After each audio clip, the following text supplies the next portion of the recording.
Hello everyone, today I want to talk about getting back into training. You might have had a bit of a long time off during the lockdown period.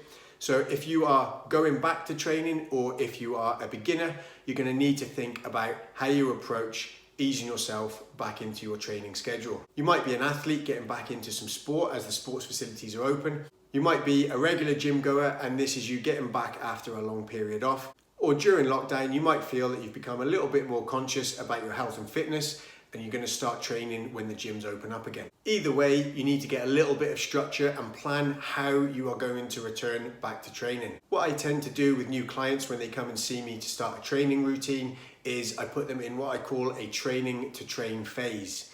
Now, depending on their current levels of fitness and their ability, this training to train phase can be anywhere between 2 to 8 weeks long. What I'm looking to do during this phase is a series of movement screens to check fitness levels, to check levels of ability, and how well people are able to recover after their training sessions. Once I'm happy that that client is moving correctly and has an understanding of everything that I want them to do during their training, I then move them into what I call a developmental phase. Now, this developmental phase can last as long as you like. This is where the detail comes in.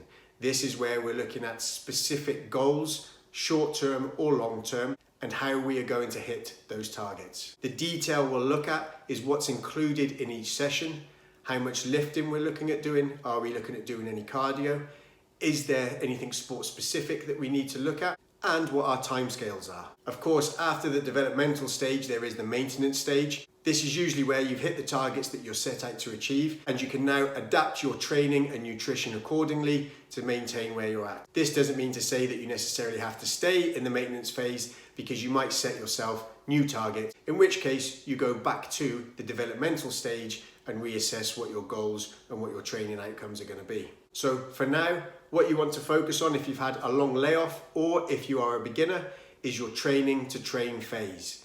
If you want to know more about what training to train involves, please get in touch with me on here and we can have a discussion about your program going forward.